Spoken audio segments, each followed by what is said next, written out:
I went past through Ste. Marie yesterday, and I drove for about an hour or so, maybe a little more, and I stopped here at this the Voyageurs lodge, and I had just stopped off here to get some milk, and I had a few questions for the guy that was working here, who turns out he was the owner, and a really nice person. I gotta tell you, this is a nice place. It's a good place to stop for an overnighter, because they'll let you camp here, you know, and they even got some Tesla charging stations. So and you can go to the beach here. So this is where I camped out last night.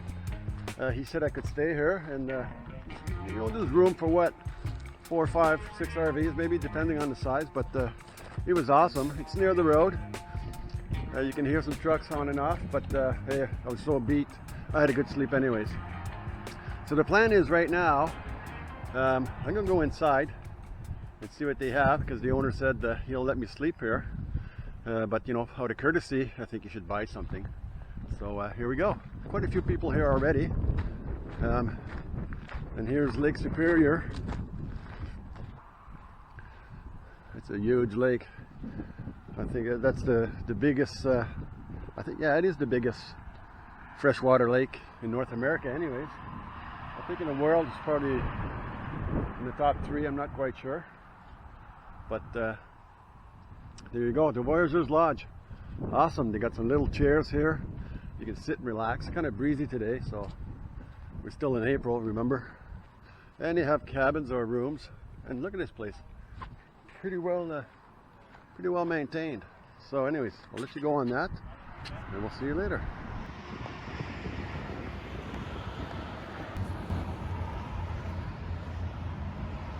Oh, that is a big canoe.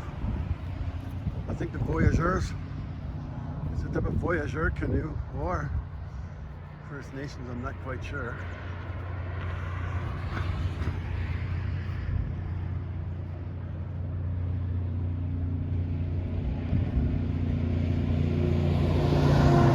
Well. What do we got here? I got the same thing on the truck.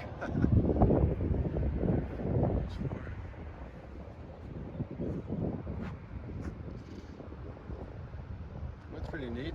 You should be able to drive up it, park, and then walk into the canyon. And then they have these huge platforms built over the canyon for you to take pictures. And the phenomena is, it's so cold at the bottom of that canyon that all plant life is what you find in the Arctic. Really? Yeah, because it never warms up down there. Wow. And it's spectacular. So you'll like that. Okay. I would also pull into Rossport. Rossport is spectacular. It's a little fishing village on the North Shore, and I don't know how to pronounce it. Agua Falls. And those there's a pull off and a parking, and then you just walk. And we've had some good rains. Falls? Yeah, Agua Falls. It's a gorge. You'll love that. Schreiber Terrace Bay. Are you guys all together? No. Oh. Yeah, you're going towards Thunder Bay too? Yeah. So that's at Schreiber Terrace Bay. Okay. Rossport's before it. We met Canyons after it. Awesome. And there's lots in between. On we go. The Edmund Fitzgerald lookout is 9 kilometers north. The Edmund Fitzgerald is straight out there laying. Oh yeah. It's right there. Yeah. 17 kilometers from where you're standing is the Fitz. Now that was wild. That was a wild night. I guess. This was filled with the American Coast Guard helicopters trying to look for survivors, and of course there were none, right? Anyway, that's quite a story, huh? Yeah, that's an amazing and I like story. Gordon, because I like Gordon Lightfoot. Gordon Lightfoot. So that's why I got to know the Fitzgerald, because of this song. You know, talks about the Maritimes Cathedral in Detroit rings the bell every day 29 times for each man on the wreck of the Edmund Fitzgerald. That's in the song too. Yeah.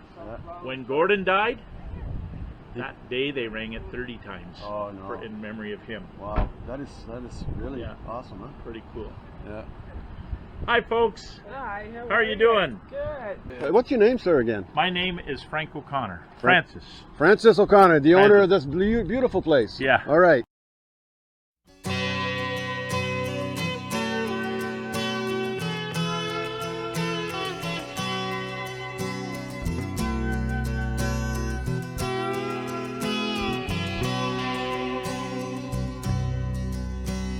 The legend lives on from the Chippewa on down of the big lake they call Gitchagumi. The lake, it is said, never gives up her dead when the skies of November turn gloomy. With a load of iron ore, 26,000 tons more than the Edmund Fitzgerald weighed empty. That good ship and true was a bone to be chewed when the gales of November came early. The ship was the pride of the American side, coming back from some mill in Wisconsin. As the big freighters go, it was bigger than most, with a crew and good captain well seasoned, concluding some terms with a couple of steel firms when they left fully loaded for Cleveland. Then later that night when the ship's bell rang, could it be the north wind they'd been feeling?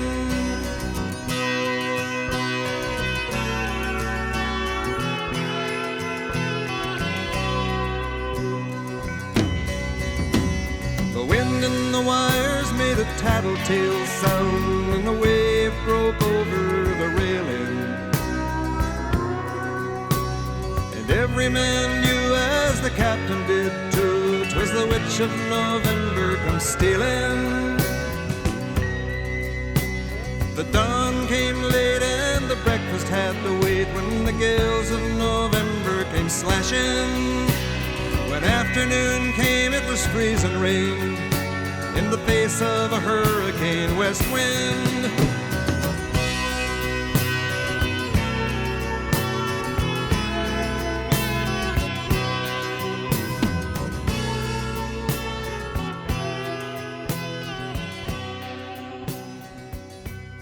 Right, so I'm inside now, and I'm gonna have a look at these breakfast sandwiches. What a lovely little place. I love it. Really nice place.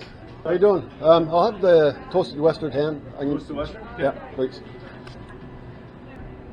And so look at this. They have some nice little souvenirs here. Nice little shop. Wow, this is awesome. I bet you can discover nice little things in here. Anyway, we'll get my sandwich and we'll be off. All right, so I'm gonna go have the sandwich in my trailer, and then I'm going to go to the beach. Only leave your big footprints. That's pretty good. And so I'm about Fort William is about 628 kilometers. Chippewa Falls, Wawa Goose. Oh, Batchawawa Mountain. That's back there. Agawa. Rock pictographs. Oh, that's what he's saying. So I'm going to have to go check that out. So I'm going to go have this sandwich here. And I'll tell you all about it. My coffee's in the rig. It's in my Apocalypse. That's how I named that trailer. It's ready to go.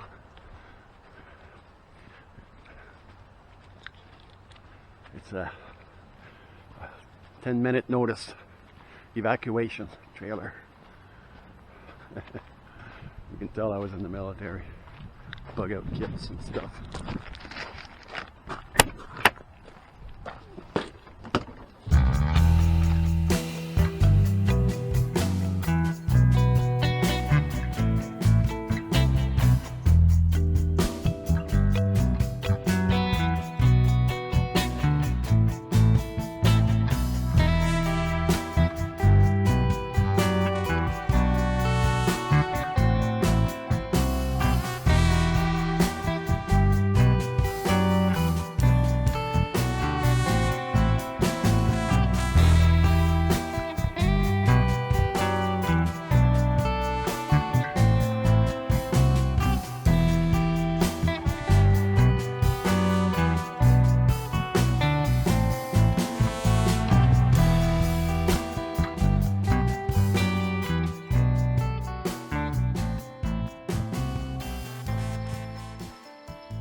Well, I'm on the road again. Awesome. And I'm going to make my way towards Thunder Bay now. be alright. There's nothing like being on the road and listening to great songs. Just love it.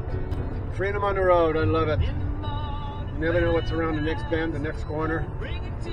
Just let the wheels roll on the pavement. Enjoy life.